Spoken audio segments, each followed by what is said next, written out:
प्यारे दोस्तों, आज जो ये वीडियो बनाने का मकसद है ये केवल इसलिए है कि आप लोग को सच से रूबरू करवाया जाए कि आखिर सत्य है क्या, आखिर सत्य को कैसे पाया जाता है।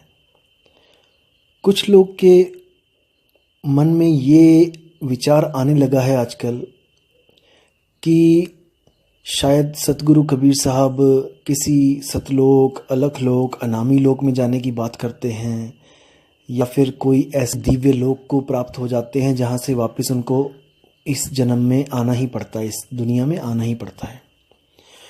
तो दोस्तों, आज ये आपका जो भ्रम है, आज आपके इस भ्रम को मैं निकालूंगा आप लोग के दिमाग से कि आखिर कबीर साहब का मार्ग क्या है और उनसे जो आगे संत भक्ति मार्ग में आए हैं उनसे प्रभावित होकर उनके शिष्य रूप में, और उनका मार्ग क्या है।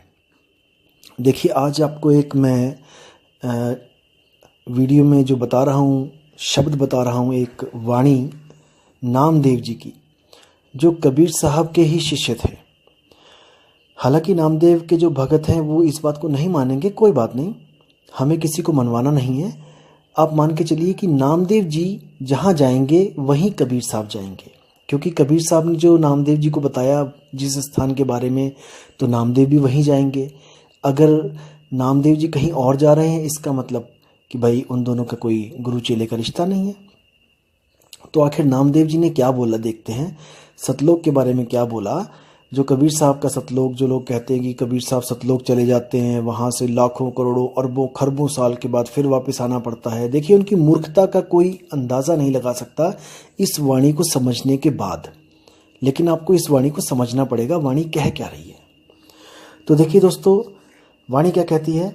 अजर अमर अविनाशी देखे सिंधु सरोवर नहाया, यानी कि मैंने उस अजर अमर अविनाशी को देखा और सिंधु सरोवर नहा लिया, यानी कि मैं पवित्र गंगा में नहा लिया। ये कोई बाहर के समुद्र या सिंध नहीं है, ये अपनी आत्म रूपी गंगा है, इसमें मैं नहा लिया। और जो मैंने अजर अमर अविनाशी देखा, ये मैंने कोई अपनी आँखों से नहीं देखा कि मैं इन चमड़े की आँखों से मैं कोई जड़ वस्तु देख के आ गया, ऐसा नहीं है। ये सुरती के द्वारा शब्द को देखा जाता है, आत्मा के द्वारा आत्मा को देखा जाता है। अब देखने का मतलब ये नहीं कि आत्मा की कोई आँखें हैं, कि आत्मा की भी आँखें हैं और कान है और नाक है, नहीं। ये महसूस किया जाता है, ये एहसास किया जाता है। आगे क्या कहते हैं, शब्द ही शब्द भया उजियारा सतगुरु भेद बताया, यानी शब्द ही शब्द भया उजियारा, यानी कि शब्द के अलावा और कुछ रहा ही नहीं। जैसे कितना ही अंधकार क्यों ना हो, जब आप प्रकाश जब वहाँ पे आ जाता है तो प्रकाश के अलावा वहाँ कुछ नहीं होता। इसी तरह कह रहे हैं कि शब्द ही शब्द भया उजियारा, यानी कि अब मन और माया खत्म हो गई। शब्द ही शब्द भया उजियारा सतगुरु भेद बताया, जो मुझे सतगुरु मिला उसने मुझे इसका भेद बताया कि मुझे कैसे शब्द प्राप्त हो सकता है, उसका मुझे भेद बताया गया। भेद यानी एक रहस्य बताया जाएगा आपको। आपको कोई नाम नहीं जपवाया जाएगा, कोई ओम कलियम हरियम श्रीयम सोहम, जय श्री राम, जय हनुमान, जय कृष्ण, कबीर कबीर कबीर, ऐसा कुछ नहीं जपवाया जाएगा। अब क्या कहते हैं, अपने को आपे में पाया, ना कहीं गया ना आया। देखिए कितनी सुंदर वाणी है, आप अंदाज़ा भी नहीं लगा सकते इन नादान लोगों की जो सोचते हैं कि कबीर साहब सतलोक, अलखलोक, आगामी लोग जाते हैं और अपने चेलों को भी ले जाते हैं वहाँ पे। अब नामदेव जी उनके शिष्य हैं, लेकिन वो क्या कह रहे हैं, ना कहीं गया ना आया, अपने को अपने में पाया। अब इसका क्या मतलब है कि जो सतगुरु कबीर साहब जो ज्ञान देते हैं, जो नाम दान देते हैं, जो आत्म स्वरूप का ज्ञान देते हैं, उसको पाने के लिए आपको कहीं जाना नहीं पड़ता कि आप उसको सतलोक में जाओगे तब आपको मिलेगा।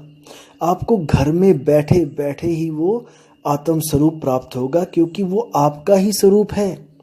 अपने आप को प्राप्त करने के लिए आपको सतलोक नहीं जाना पड़ेगा। आप यहाँ पे भी हो, आप सतलोक में भी हो, आप कहीं भी हो, आपको वो आत्मज्ञान बैठे बैठे वहीं मिलेगा। लेकिन जैसे आपको पता है कि एक बार ये देह छूट जाए, स्थूल देह छूट जाए, तो फिर गुरु करना आसान नहीं होता। गुरु मिलना आसान नहीं होता। इसीलिए इस स्थूल देह की ही प्राथमिकता है कि इसी स्थूल देह में आप किसी न किसी गुरु को, जो आपको सतगुरु के लक्षण दिखें, आप उसको तत्काल गुरु धारण करें और भक्ति में अग्रसर हो जाएं। अब आप क्या कहते हैं, ज्यों कामिनी कंठ का हीरा आभूषण विसराया, संग की सहेली भेद बताया, जीव का भरम नशाया।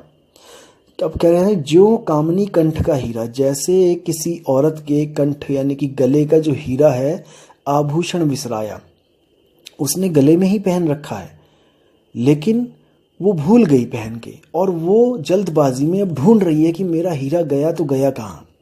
जैसे दोस्तों हमारे साथ भी ऐसा होता है, कई बार हमारी जेब में चाबी होती है और हम लोग जेब ना देखने के कारण हम लोग इधर उधर भटकने लग जाते हैं कि वो चाबी कहाँ है, और अंत में जब हम जेब में हाथ डालते हैं तो हमें अपनी मूर्खता पे हंसी भी आती है। तो इसी तरह बोला है कि संग की सहेली भेद बताया, जो साथ की सहेली थी, जो भेदी थी, जिसको रहस्य का पता था, उसने भेद बता दिया। अब उसने कोई मंत्र नहीं दिया, कोई जाप नहीं दिया उसको जपने के लिए कि उसको जपेगी तो वो कंठ का हीरा उसको मिलेगा, नहीं, वो उसके गले में ही है और उसका केवल उसको भेद बताया गया। संग की सहेली भेद बताया, जीव का भरम नशाया, जैसे मृग नाभि कस्तूरी बन बन ढोलत धाया। देखो कितना सुंदर उदाहरण है। जैसे नाभि में, जो मृग की नाभि में कस्तूरी है, अब उस कस्तूरी को पाने के लिए वो बन बन भटक रहा है, लेकिन उसको कोई ऐसा नहीं मिल रहा जो उसकी कस्तूरी का ज्ञान ही उसको दे दे। जो भी मिल रहा है वो क्या कह रहा है, ये मंत्र जप लो, वो मंत्र जप लो, ये साधना कर लो, वो साधना कर लो, लेकिन कोई भी आत्म साधना नहीं करवा पा रहा है, खुद की साधना नहीं करवा पा रहा है। सब किसी ना किसी को पकड़ा रहे हैं, उसको पूज ले, उसको पूज ले। कबीर साहब ने कभी नहीं कहा कि मुझे पूजो, कभी नहीं कहा। कबीर साहब ने क्या कहा, मुख से कहे कबीर कबीर तो न कटे काल की पीर, नाम हमारा सब जग लेता, भेद हमारा कोई न कहता, मेरा भेद पावेगा सोई, जाका सतगुरु पूरा होई। कबीर साहब कहते हैं मेरा भेद यानी कि मुझ तक पहुंचने का भेद, यानी कि आत्म स्वरूप तक जाने का भेद किसी किसी बिरले संत को पता होगा, और जिसको परमात्मा के द्वारा बताया गया होगा। ये कोई अपने से आप होने वाला ज्ञान नहीं है कि खुद से ही ज्ञान हो जाए, ऐसा कभी नहीं हुआ। वो जो उसकी नाभि में जो कस्तूरी है, वो कस्तूरी कभी भी मृग को नहीं बता सकती कि मैं नाभि में हूं। इस बात को ध्यान से रखना है, समझना है दोस्तों। आत्मा आपके पास है, आत्मा कभी नहीं बता सकती आपको कि वो कहाँ पर है। ये सब भ्रम का ज्ञान है, ये सब मनमुखी ज्ञान है, ये मन की कल्पना है कि मुझे कोई बता गया, मुझे किसी आत्मा की कृपा हो गई। आत्मा की कृपा कभी होनी होती तो युगों युगों तक हम यहीं भटक रहे हैं, हमें कब की हो जानी चाहिए थी। आत्मा की कृपा कभी किसी पे नहीं होती। आत्मा तो खुद एक सैन की तलाश में है। उस आत्म तत्व को जब गुरु सैन देता है, तब उसको उस सैन के द्वारा अपना ही आत्म तत्व मिलता है। दोस्तों इसको समझना पड़ेगा, इसको समझना पड़ेगा मैं क्या कहना चाह रहा हूं। जो आत्म तत्व है वो ही आत्म तत्व को प्राप्त कर सकता है। मन मन को प्राप्त कर सकता है, तन तन को प्राप्त कर सकता है। तो आत्म तत्व ही आत्म तत्व को प्राप्त कर सकता है। तो सैन किसको चाहिए? आत्म तत्व को ही आत्म तत्व की सैन चाहिए, ना कि मन को सैन चाहिए। मन को तो सैन मिलेगी मन की।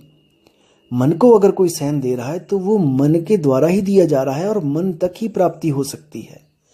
लेकिन आत्मा को सैन आत्मा के द्वारा दी जाती है, तब उसको आत्मा की प्राप्ति होती है। इसको समझना पड़ेगा दोस्तों। ज्ञान तो बहुत बहुत महीन है, लेकिन आपको अपनी बुद्धि भी महीन करनी पड़ेगी। मोटी बुद्धि के दिमाग में ये नहीं जाएगा। अब क्या कहते हैं, कहा कहूँ वह सुख की महिमा, गूंगे को गुड़ खाया, नाम देव कहे गुरु कृपा से, ज्यों का त्यों दर्शाया। अब देखो कितना गहरा रहस्य है इसमें कि का कहूँ वह सुख की महिमा, गूंगे को गुड़ खाया। गूंगा जब भी गुड़ खाता है कभी नहीं बता पाता है कि मुझे मीठा लग रहा है, कि मुझे कैसा लग रहा है, कभी नहीं बोलेगा।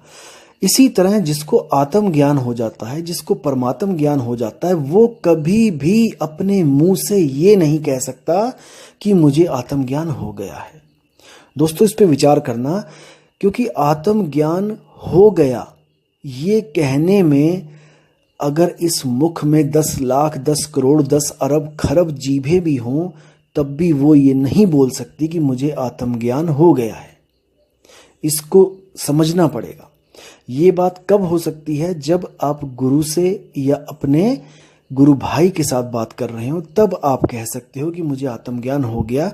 नहीं तो आप पूरी दुनिया के सामने नहीं कह सकते।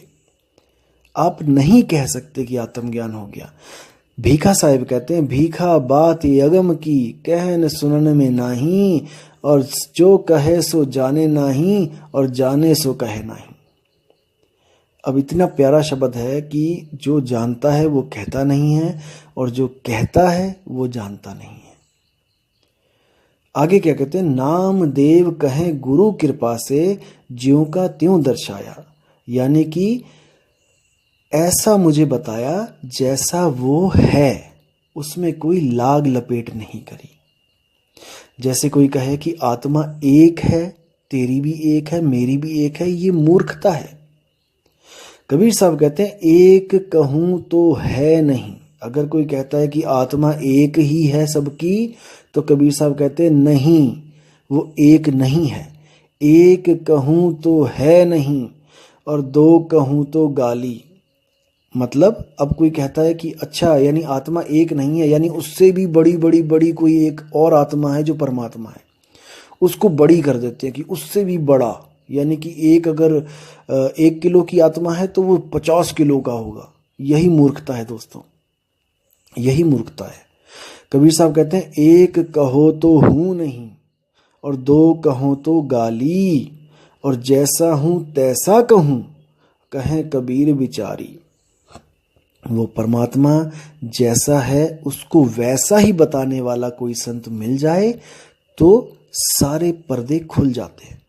लेकिन दोस्तों, इस वीडियो में आपको ये नहीं बताऊंगा मैं कि वो कैसा है। इसके लिए मैं अगली वीडियो बनाऊंगा।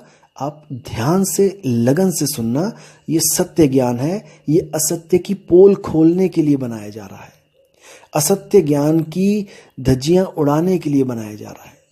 इसलिए दोस्तों, आपने हर बात पे विचार करना है, बिना सोचे समझे किसी के पीछे नहीं लग जाना है।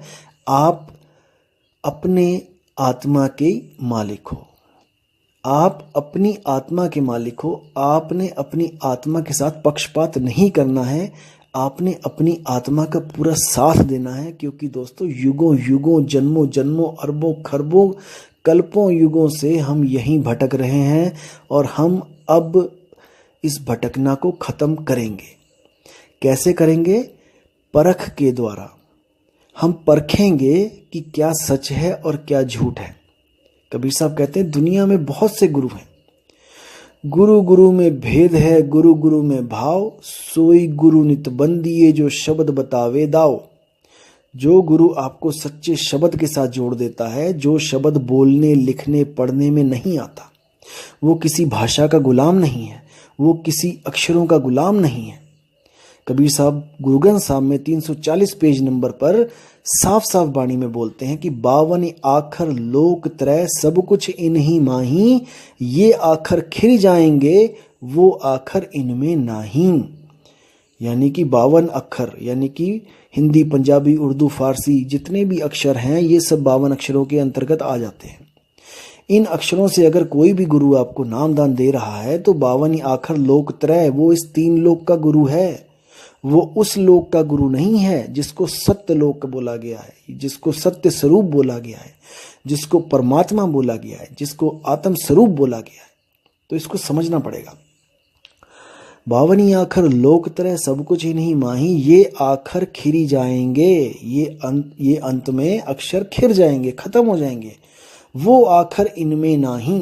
जैसे आपने एक मकान बनाया ईंटों का और अंत में ईंटें टूट जाएंगी, तो तुम्हारा मकान ईंटों का ही तो बना है। जब ईंटें ही टूट गई तो मकान कहाँ से रहा?